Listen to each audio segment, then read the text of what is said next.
you mess with the wrong family. Hello and welcome to the final podcast, the last podcast you'll ever listen to. Your final bros are here. It's Brian Hopper-LaGrassa and Shane Hooper Smith. And we are reviewing Leatherface as we continue Alexis, Texas Chainsaw Massacre month. The month continues, and man, do I feel like we're in the same situation we were 2 years prior. Oh, yeah. Where we're just reviewing these Texas movies, and there's just the one that's just the big elephant in the room movie. Yeah, so it does kind of follow a similar thing because like we start off hot out the gate. So last time it was with the original Texas Chainsaw, and this time with the remake of the original. And now we're at Leatherface. We got to Leatherface, which it's the most recent one since the one that came out a couple of years ago. The Netflix one. And this is supposed to be the prequel of Leatherface, how he became Leatherface. And we know that with these Texas movies, the universe is all over the place. Its timeline is worse than Halloween. Yeah, it's all over the place. I feel like there's multiple Leatherface. There's multiple different names and timelines. And I think this is supposed to be him leading up to becoming who he is in the 70s, where he's just with the family and killing everyone that comes his way. Yeah. Let's talk about how this movie has the most forced and worst twist of any movie ever made. Yeah, this is quite possibly the worst twist I've ever seen. Like, it's up there, top three worst twists of all time. We won't say exactly what it is, but we will say that, like, this movie brings you in a direction, and it's one of those times where they should have just went with the obvious route. Yes, the obvious route would have won out in this movie. Yeah. The obvious route with the man that no doubt should have been Leatherface. Yeah, like sometimes predictable is good. Yes. Like it works. Sometimes when you swerve someone, you're like, that's just fucking stupid. Yeah, I'm like, that's a thinker. It actually takes more effort to think how that makes sense versus just not having it in the movie at all. Yeah. Eliminate the twist. It's really bad. The acting in this movie is also not great for the most part. No. And it's not helped that the fact that the first scene really intros you into how bad the acting is going to be, because the intro is brutal and it's a family dinner scene. Yeah. So wait, before we jump into and talk about the family, we actually have to jump into then the spooky pit, right? We can't just talk about the first scene without jumping into that spooky pit. It's Leatherface. Leatherface, this was released in 2017, as I mentioned. Young Leatherface is a romantic. Yeah. Also, there's this maniac named Bud. You'll think he's Jed, but he's really just another sociopath who likes to murder in cold blood. This film was directed by Alexander Bastillo and Julian Maury. It's so good it needed two. Stars Stephen Dorff as Hal Hartman, Lily Taylor as Verna, Sam Strike as Jackson, Vanessa Graz as Lizzie, Jessica Madsen as Clarice, and James Bloor as Ike. Oh, you're leaving out Finn Jones? I'm leaving out Finn Jones as Iron Fist. Yeah, as the other cop. As the Knight of the Flowers. Who also has a horrible subplot in this movie. It's very strange subplot. Right? Like, it's stupid. Where, like, he's paid by the family. Right. And then they instantly turn on him, as literally anyone could have predicted. Yeah. Okay, so let's talk about the family dinner that opens this movie. Okay, so the family dinner, you have the mother, the matriarch of the family, Verna. Taylor, Verna, and you have two brothers. You have Drayton Sawyer, and you have I don't know his name, but he's like the hitchhiker from the first. I think that's where they were going because of his scar on his face. And then you got young Jedediah Sawyer. Yes. Which is the name we've seen in the past. Jed Sawyer is the name that they've referenced as Leatherface in some of the movies, not all. And then you have this man that's tied up who's like, I didn't take your pigs. His acting and facial expressions instantly make this movie feel like a comedy at this scene, because his eyes are like bugging out of his head. I didn't take your filthy pigs. Why would I take your pigs? No one wants your pigs. He's so emphatic, and the wide angle lens, Yes. close up to everyone's face. It's like, why did you shoot it this way? It's like, so bad. I have questions, bro. It's so poorly done. It's just, so the whole point is like they want to get Jed to be part of the family. So they're handing him the saw to saw up this pig thief, but he refuses to do it. Yeah, he's kind of like quiet and reserved. He doesn't really say anything, but you could tell he visibly does not want to saw this guy off. Yes. Saw him good. He saw him real good. It does lead to my favorite scene of the movie, though. Yeah? Yes. Because he doesn't do it, so they got to get Grandpa. And we all have learned from the other movies that Grandpa had the best hammer swing it's very this true. side of the Mississippi. And he does deliver a good blow with the hammer. Just a quick mallet I right think to the head. that is the best reference to the movies that we've seen. It's a reference back to the first movie. Exactly. Right? And I like that. First and second. But it won't ever do anything cool like that ever again in this movie. Yeah. So he can't chainsaw this guy, like you said. I know Drayton pushes him, so it kind of like hits his leg, and then Grandpa will just basically mallet him and right in the head. Mm-hmm. And I mean, that's pretty much like the cold open. Yeah. And then it's gonna immediately cut to A second cold open? A second cold, yeah, pretty much, with these two lovebirds just smooching on their way in the open countryside. Yes. And then they're going to swerve out of the way because there's clearly a pig in the middle of the road. Oh, wait, it's just a child wearing a pig head. Was that a pig head or a cow head? Oh, maybe it was a cow head. It could have. I thought it might have been a cow head. Clearly, actually. it was a young Jed Sawyer in the middle of the road with an animal on his head. Yeah, and she's going to get out of the car and she's going to follow him for quite some time without her boyfriend ever trying to catch up. He's like, no, I need to go chase this young boy who's in the middle of the road for no reason. It's a real tricky situation. He needs help, clearly. Without a doubt. And so she's going to get led into this barn, and then it's just surprise, a trap, and she falls through a hole, and she's hurt real bad. Is she impaled or? They didn't film bleeding. that. That's the one kill where like they didn't film it well enough that I could tell what happened down there, because she's like bleeding profusely from the mouth. Can you describe the bleeding? Yeah, it's kind of just like dribbling down her face, and she's like coughing it up. But then they're gonna drop a car engine on her. Yeah. So now, I don't know the name of the Sawyer, but it's the hitchhiker Sawyer. Yeah. That drops the whatever it is down on and breaks her face. And kills her good. And then we're going to find out that this was the daughter of super cop Steven Dorff. His like storyline's also a little nuts. Like, not to speed ahead, but it's exactly what I'm about to do. Yeah, no, because you do it. like the cops are corrupt, and essentially like he's been putting all the kids due to like child like neglect cases into this hospital.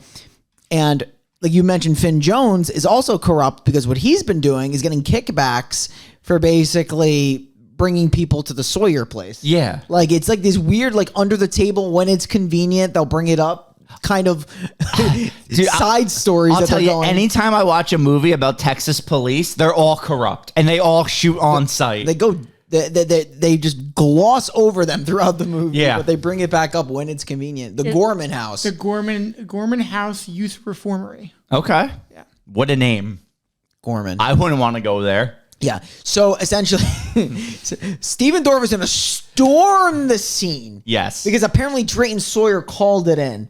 And he's like, I found a body, but he's like, he knows he did it. He's like, I'm going to have each and every one of you because he's coming in hot, Steven Dorff. Steven Dorff, though, is my, like, besides the callback, he's my favorite, maybe character in this movie. Because this movie doesn't have good characters. It doesn't. He's just kind of like nuts. And I feel like the fact that his daughter died is kind of like he immediately goes from like feeling sorrow to like, now I need to kill and entrap all of your children. Were you feeling like his character is kind of similar to the guy in The Devil's Rejects? Yeah, like, yeah. Like that cop, like... Yeah, but I will be honest. No disrespect to Steven Dorff. That guy was phenomenal. He was. Oh yeah, he was so good. But I mean, that guy had more to work with. A lot more to work with. He had a plot. Yeah. somewhat. He had a script. Like, his character was great. Yeah. Stephen Dorff's character, like I said, is just a little bit all over the place because his main goal is to get all of the kids and round them up to the Gorman house. Yes. So we'll cut to the Gorman house where we're getting introduced to our new nurse, Elizabeth, right? Yeah, she's I guess the protagonist of this movie, but like, she is a very underdeveloped character. She's also just a very bad character. She's just a bad character. Her motivations never make sense because she's like for helping like what's his name, Jackson, but then she wants to run, and like I don't understand why at any point she ever wants to help him. I get she was saved by him, but like she's an innocent person. She's a nurse. She should be trying to get to the police the entire movie. Yeah, so like what I'm getting is like they invest a lot early on that there's going to be a relationship between Jackson and Elizabeth. Yeah.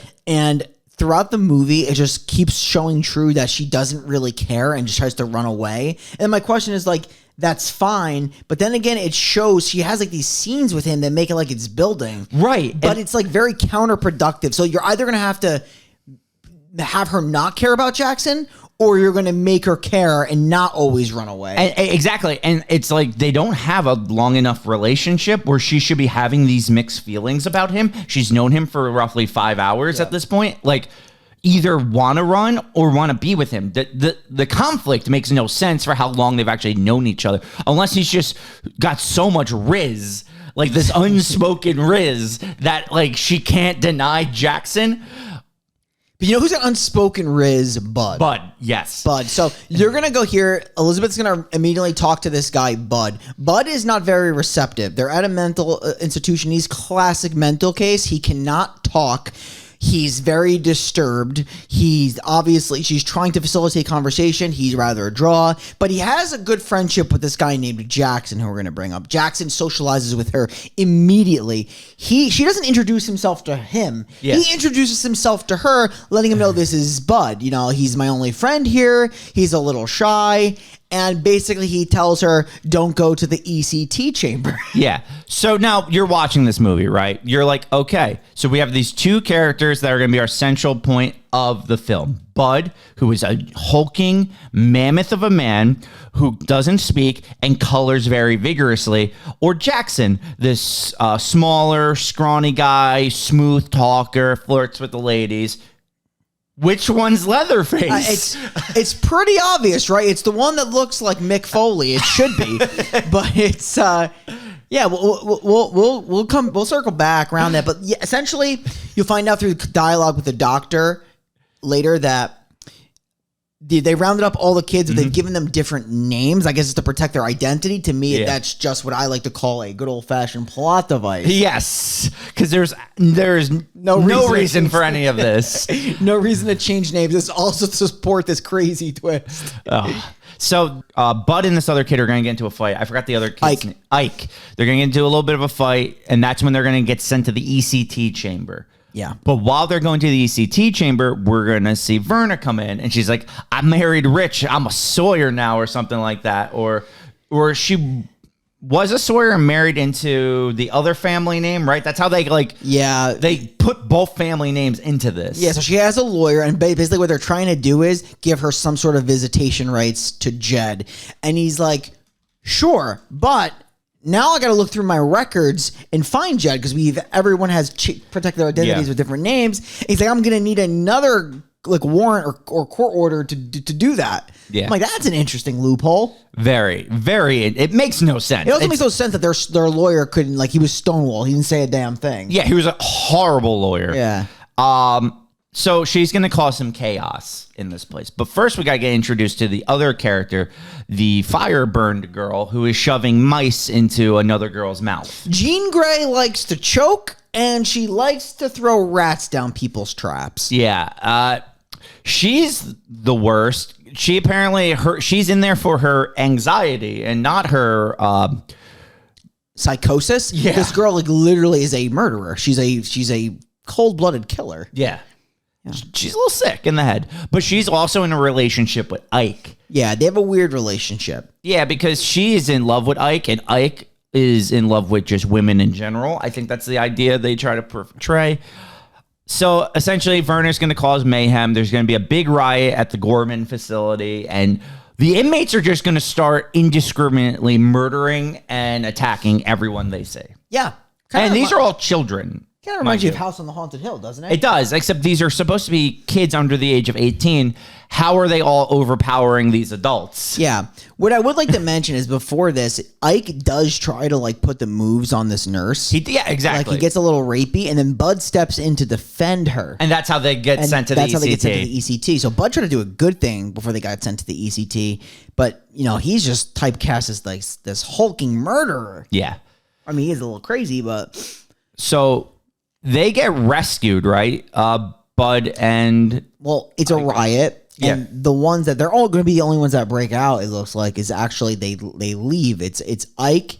It's the girl. The girl. I forgot her name. I'll look it up. Yeah, Clarice. And they're going to have the car. They're going to round the car up. And who gets out is Jackson and Lizzie. And they get picked up by Ike and Clarice. And instead of picked up, it's not really picked up. They like punch him in the face and throw him in the car. Yes, he's in the trunk. And then they see Bud walking down the road, and they put Bud in the car because Bud rescued Ike during the prison break. He got Ike out of the thing. So now they're just wanted people. They're on the lam. Yep. They're going to have to drive. Also, we should point out that the Gorman head security guy gets absolutely murdered. He gets his head by Bud, right? By Bud. Before leaving. Yeah. Bud rams his face into the glass pane multiple times until it eventually breaks and he kills him. And you're like, I can't wait for this guy to get his chainsaw. Right, because he's this big, he's hulking man. He's got this superhuman strength where he could just take a man's skull and slam it through a window and kill him. And you're like, this is it. This is the young. He's not disfigured, which is kind of weird, but all right, he's a mute, tough guy. Makes sense. Also, someone that was bullied because he was bullied by Ike. So it's fitting the story of a kid that's been disturbed and oftentimes bullied. Yeah. Not a sociable guy. Not a guy that really puts the moves on the ladies and is flirtatious. Nope. A kid that is just really disturbed. No, it doesn't have a fade as a haircut. He doesn't weigh 70 pounds. Like, this is the guy. This should be Leatherface. So let's go to, I think the next part is where they just stop at a diner. Right? Yeah. We're going to have a nice little meal. I was thinking the other day, Family Feud, things that towns have. You think city halls, municipal buildings, you're thinking fire department, police department. How about a diner? Diner, I think there's two things you missed that are a lock. Well, you said diner. Post office. Yeah. Lock. Shopping center. Maybe. Yeah. Maybe on like a small little main street strip, you get your little general store. But there's usually a diner. Yeah. There's just always a diner. I mean, there's nothing better, though, than a good small-town diner.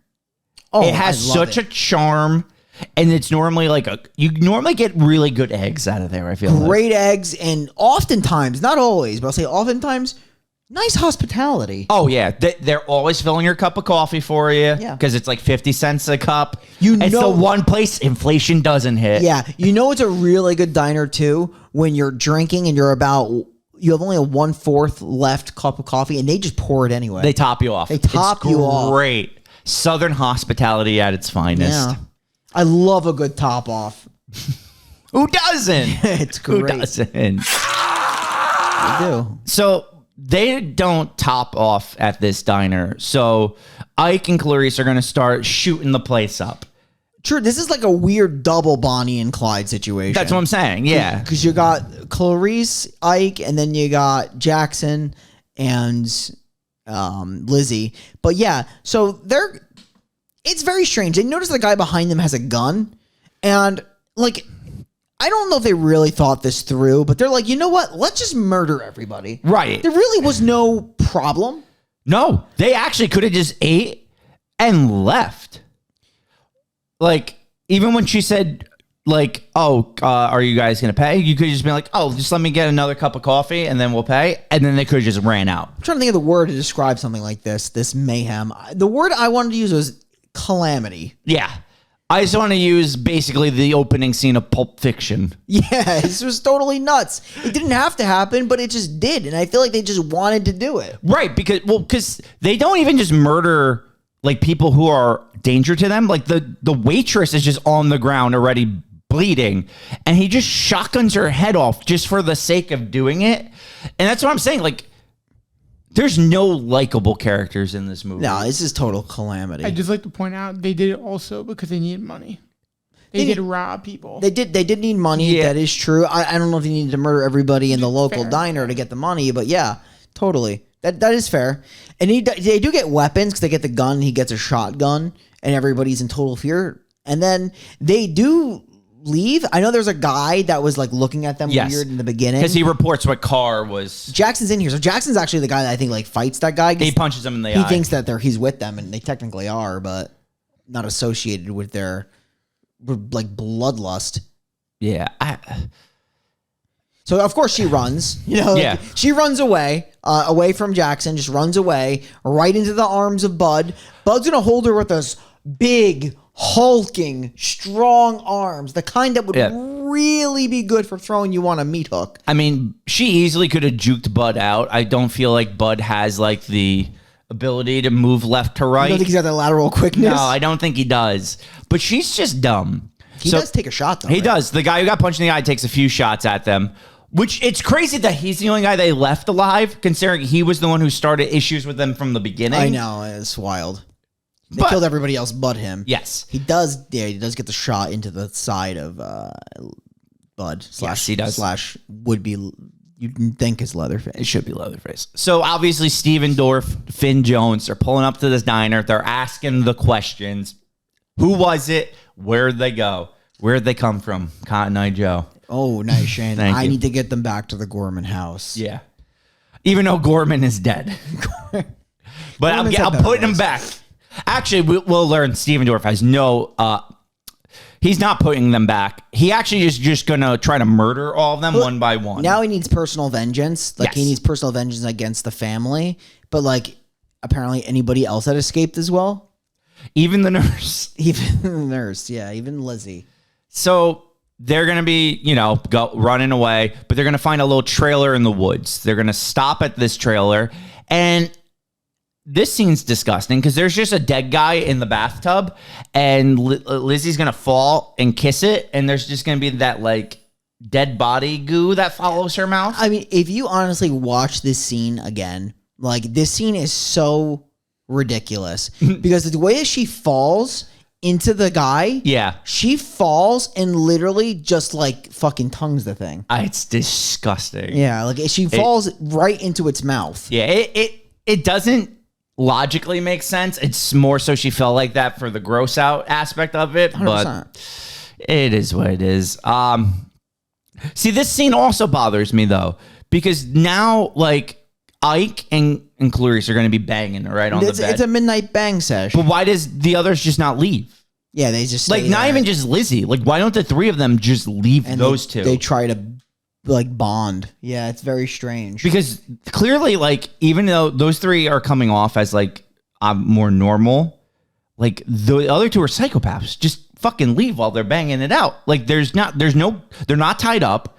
There's no gun held to them. Just fucking leave. Yeah. I think they're in the front of the bus. That would explain it.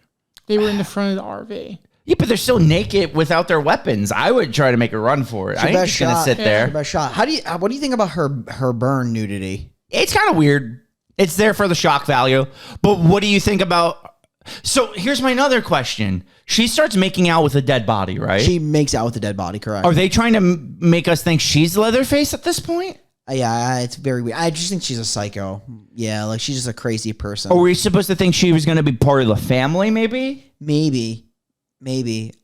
Yeah, I mean, like, I don't think there's... At this point in time in the movie, they have made you believe that Bud is Leatherface. Exactly. And that everyone else is crazy. And the problem is, like, he still has this weird... Ike has this weird... Even though he's banging this other girl, he still likes Lizzie. And this is the time where he approaches them, and he sees Jackson talking to her, and he's like, oh, you're all sweet on her? Yeah. And Jackson's like, what? Yeah, it's so strange. And then he kind of tries to like get them mad at each other because he's like, she has records of where we come from, our families, all of our personal information. He's like, don't you want that? She's not giving it to us. She's like, I really don't know that information. And she's right. She just started that day. She Yeah. wouldn't have any of that information. Yeah, it's kind of nuts. But he's nuts. So I will say, like, that's something a crazy person would say, like blaming her. And even though, like, obviously she wouldn't have that information. But, like, I forgot what happens now because she tries to escape at night, right? She does try to run away, and I think she runs, or Ike runs her down. Yes. He's, like, right behind her. Because she's the slowest human known to man. I think, doesn't Jackson come out and they fight? Maybe because... Yeah, Jackson comes and they You're right. start swinging. And I think Jackson, like, actually gets a couple of good swings on him here. He does. But, because Bud's the one who subdues him, right? Because doesn't Bud do the... Bud's the one that kills him here. Yeah. Because Bud does... Yeah, so Clarice is going to come out with a shotgun. Because Ike was trying to rape her, he's like, no, it's okay. Like, we'll just go back. Everything will be fine. And then, I mean, they do kind of go back. But I don't know how this happens because it's kind of like a skip jump. Yeah. But Bud has the other guy all to himself and kills him. Yeah, he curb stomps him. Yeah, like he has him in a position of vulnerability because he's taking a piss. That's right. That's what it is. Like basically jumps his bones and then puts his face on a stump with his teeth like against the stump. Really, and like we said at the beginning, very good kill scenes in this movie. Yeah, there's some pretty good kill scenes in this movie. This is one of them. So they find Ike's body dead in the morning with Bud sleeping on him. He's using it as a pillow. And that's such a Leatherface thing. You kill someone, you use their body as a pillow. That's so Leatherface. Yeah. Now, so this is like Jackson just be like, all right, you know what? This is not a good thing, buddy. I'm sorry you did this, Bud, but we're gonna have to go. Yeah, it's time to leave. And she's looking for Ike with a shotgun. Now enter Iron Fist. Yes, Finn Jones. He's gonna point a gun to her head, and he's gonna be like, "You gotta show us where the others are for Stephen Dorff. I'll show you my burned nipples." Yeah, it's so weird. So she does eventually lead them to the RV. Yes. They open fire on the RV without searching. There's no one in there. They go in there just to find the dead body that was already dead. Yep. They could have been dead for like 6 months to a year. So Stephen Dorff does this really crazy thing where he hits her in the head and then just starts digging his thumb into her skull. He gets satisfaction out of it. He is literally rock solid while doing this. She spits in his face. He's just like, yeah, baby. Stephen Dorff. He's what incredible. A wild man. I'll tell you what, he just fucking executes her though at one point. Like she's down on her knees and he just fucking executes her. Yeah. He's a madman right now. Time to run away. All right, so let's talk about this. They're going to be hiding from Stephen Dorff. They're going to run onto a bridge because there's a cop up there. Lizzie's going to try to get the cop's attention. And then Bud's going to come in to stop that because, like, obviously they don't want the police attention. He runs so far ahead of them, right up to the cop. The cop doesn't even, like, give him a chance. And the cop's going to put his gun to Bud's head, and he's going to shoot Bud in the head. Yeah. And now, I'll be honest, when I first saw that, I'm like, oh, this kind of makes him even dumber. Yeah, this is going to be the brain damage. Yes, that he's just this husk that kills indiscriminately now. No, Bud's dead. Bud is dead. Bud is dead. Gone. Peace. Sayonara. Yeah. And Jackson's upset. Yes. So then Jackson will take the cop. He'll put the cop's head in the door and just start ramming the door. He goes literally nuts. So there's 2 instances where I seen Jackson go wild, crazy nuts in this movie. It was, well, besides the ending, but this scene right here where he absolutely kills this cop for killing Bud. And then earlier in the movie, there's an inmate that's killing another person with like a scalpel on his teeth. And he basically takes this person and like stomps him out with his head, like his foot a lot. Yeah. So it gives you cause concern, like he's somewhat like violent and not super, like he's super nice, but he's also got like a violent streak in him. But those are the 2 scenes where, like, you could say, like, okay, well, he's kind of vicious, but it's never unwarranted. No, it's always like in a self-defense or like out of like, you killed this person, I'm going to get you back. But we're now, I guess, supposed to be like, all right, well, wait, so Jackson's going to grow 4 inches and gain like 150 pounds? Like, I guess we'll find out. Now she's gonna. Where does she hide? She hides in like a cow. In a cow, yeah. So she's covered in blood. I think he's covered in blood too. They both are. Yeah. He then forces her into a vehicle, right? Because then they got to run away from the police, and this is where they start to get chased down by Stephen Dorff. Well, Stephen Dorff's got such a killer shot. such a shot that he shoots Jackson through the back of the mouth. It's like that bullet must have come and just like ripped open the side of his face. Yeah, so the whole side of his face is now carved open. I'm like, oh my God. They are making Jackson Leatherface. Yeah. That's the facial deformity. Like, there's this scene where like he actually does. Steven Dorff gets them from this chase. yes. And then he does have them like hanging. Yes. And he's going to, that's what I said. Steven Dorff's going to kill the nurse even. Like, Steven Dorff's a bad man. But then we find out in the twist, on the twist, they've been sold out by where they are by Finn Jones. And then in the most shocking part of the movie, the family then stabs Finn Jones and feeds him to the pigs. Yeah, like which no shit that was going to happen. Finn Jones is like, take the money, they give him the money, and then they just get him killed. Like, it's one of the most frustrating parts of movies is when obviously the people you're working with are going to not pay you and turn on you. I don't know how this relationship even forms. Like, how does Finn Jones, a member of the police, form the relationship with the Sawyer family? Yeah, no, I honestly couldn't even tell you. Like, it makes no sense. It would have made more sense if she was sleeping with Finn Jones and Finn Jones was the rich guy she had married or something. Yeah. But like how just this cop decided, oh, I'm going to work with this family that clearly is, it's also like an open secret that they murder people, right? Oh, Like, yeah. So like what is happening here? It's kind of senseless. It's kind of just thrown in when like I said, when convenient. Yeah. So Not the greatest. No. So Finn Jones is murdered. The family goes. They knock out Steven Dorff. So now Steven Dorff is tied up. Lizzie's tied up. You see Verna take Jackson's face and she like puts a leather mask on it and she like tightens it. She sews him up. Yeah, she like holds the face together. Jed has returned home. And now Jed is given the chainsaw. He's like apparently like super mad at her, by the way. Yes. For like taking off when the cop came. Yes. Like that like threw him into a rage. Yes. So now Jackson's the one, right, who saws Steven Dorff. Like he saws his hands off. Saws his arms off because the family are telling him to, so he does. So then he saw Steven Dorff on the couch. While that's going on, Lizzie then makes a break for it. Yeah. And then Jackson catches up to her, and Lizzie's like begging for her life. She's like, I tried to help you. I'm sorry.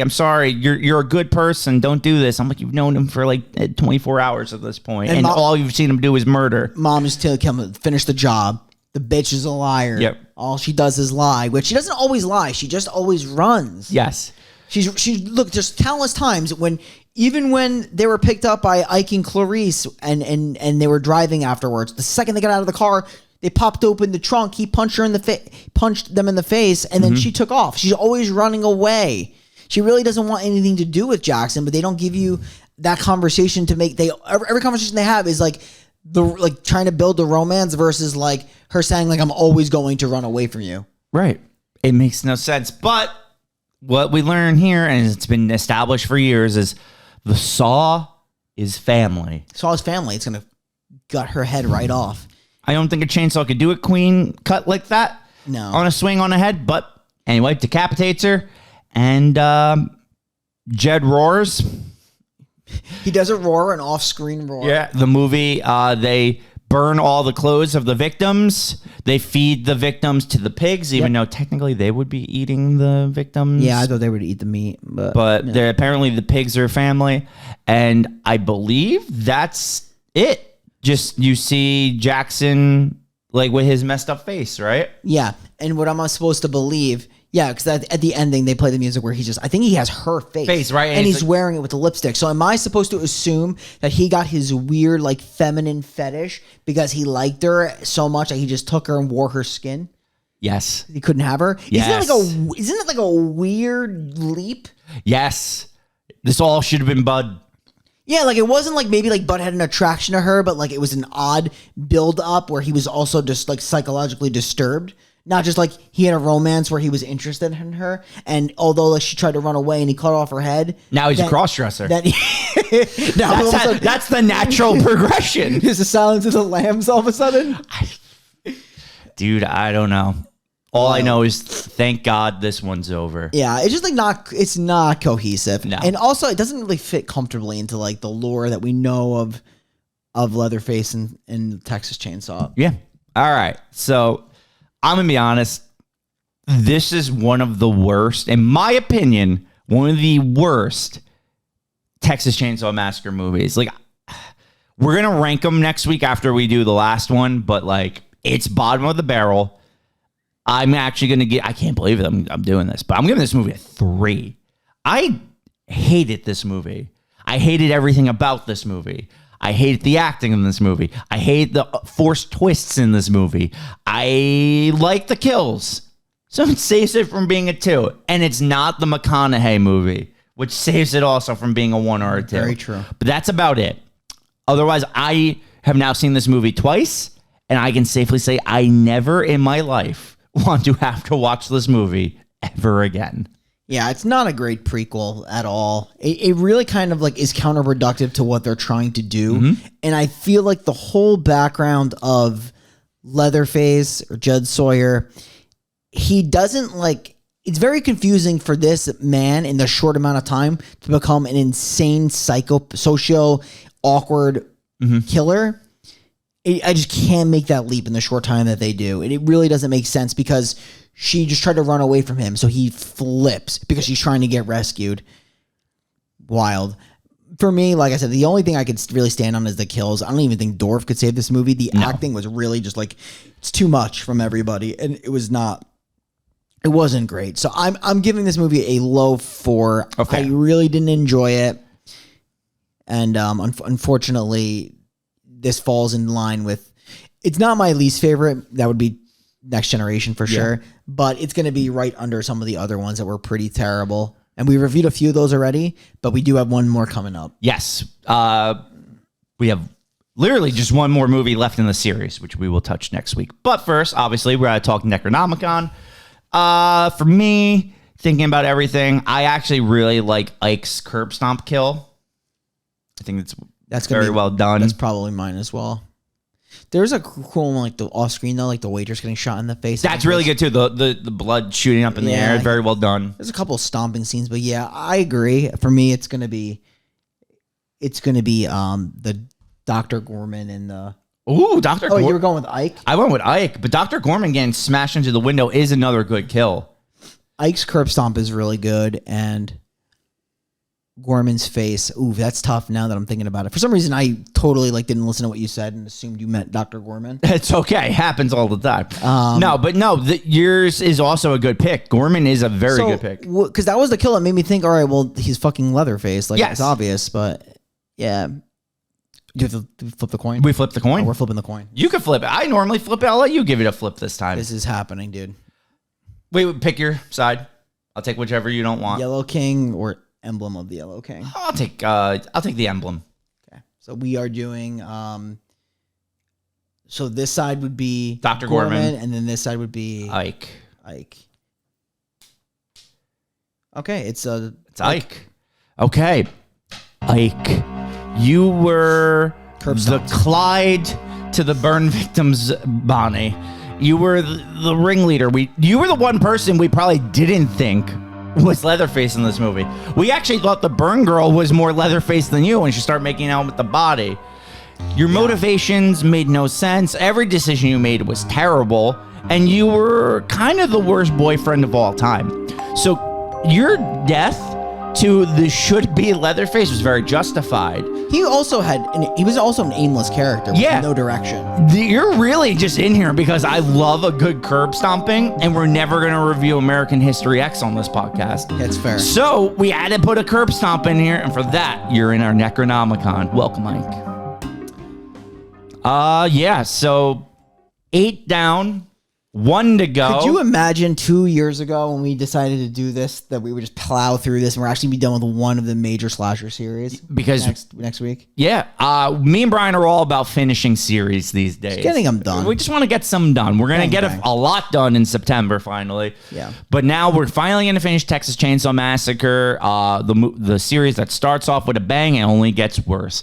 So now, obviously, you know where we're going. 2022, 2023? 22, I believe. 2022, the Texas Chainsaw Massacre on Netflix. Yeah, and so I guess they said, okay, let's see what the story, the prequel of Leatherface was, and now let's see what he's doing at the age of 75. Yes. I kind of like the idea. Yeah, I don't hate it. Yeah. Let's see about that execution, though. Let's see. So Let's see about that. we're going to find out because we're the final podcast signing off, and we'll see you next week. Where do we finally get canceled, bro? Oh my God. You know where to find us. It's www.thefinalpodcast.com. New episodes every Monday for this show. We're super excited to be finishing the Texas Chainsaw series, and we have so many cool things coming up in June. A lot of good theme months. Yes. And So we're many super good ones. excited. So please subscribe to us on the new YouTube channel. Please give us the 5 stars on Spotify and Apple Podcasts. We will see you next week. Bye.